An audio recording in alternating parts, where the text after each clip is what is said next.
guys, I hope you're all doing well and staying safe. I'm just tying some rigs. Government extended the lockdown for another 3 weeks, so I thought I'd tie some rigs for that skate trip that me and Liam will probably not go on this year. If you're watching, Liam, we'll sort it. I know I'm doing it, thanks, cheers. Dickhead, you are. He's an idiot. Right, yeah, so, well, I forgot what I was saying now.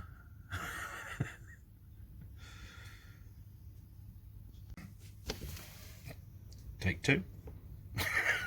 Right, so, yeah, I thought I'd share with you a little tip that Liam from Anglers and Danglers gave me. You've heard me mention him before, a good friend of mine.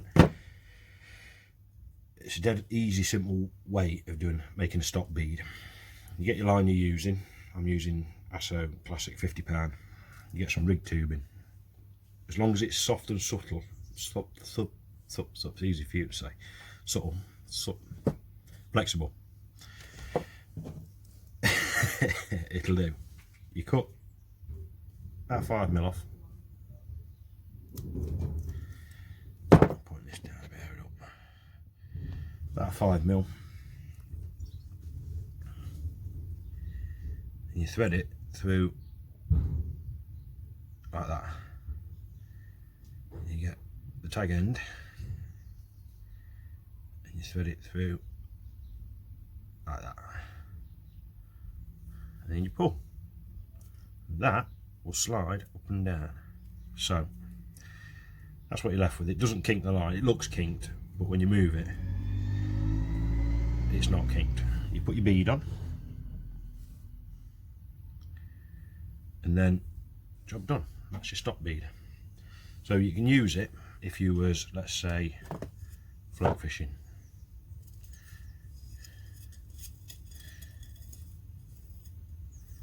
Job done. You can use it if you was making a running ledger rig.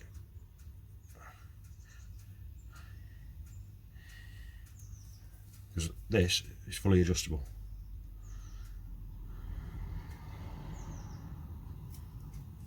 It is that simple.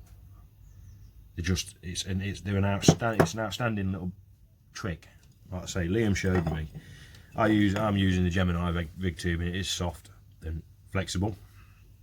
You've got to make sure that the internal diameter is right for the line you're using. Now, on my catfishing rods, my pike rods, these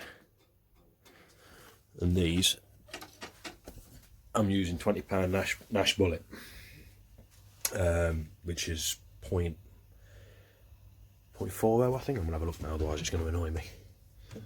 Yeah, Nash bullet, 0.40.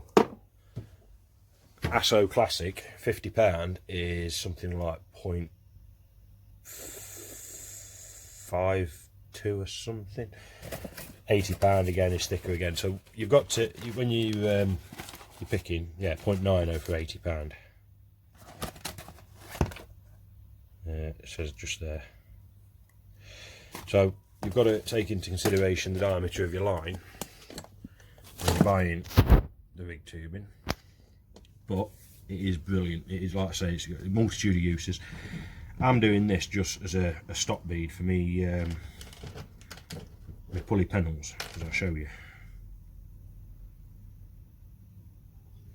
That's my pennel, trusty old circle look.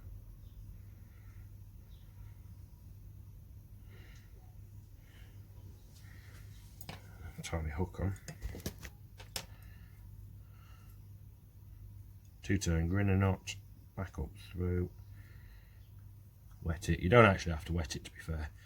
I remember Andy Rutherford's tackle, Rutherford's angling in Sunderland, saying that a lot of the South African guys don't bother wetting the knot. You know, they catch sharks from the shore, so if they don't need to wet the knot, then me catching a cod or a conger or whatever isn't going to make any difference. Yeah, so that's it. And then obviously when you put your bait on your back band, job done. It's that simple. So that's my snud for one of my pulley rigs. Anyway, hope you're all staying safe.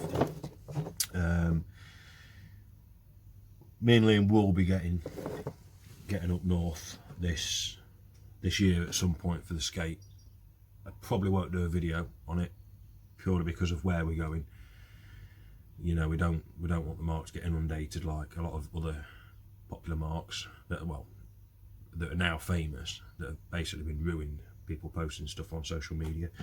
But if we catch, which we hopefully we will do, I think this is going to be our year for it. We'll post the pictures certainly.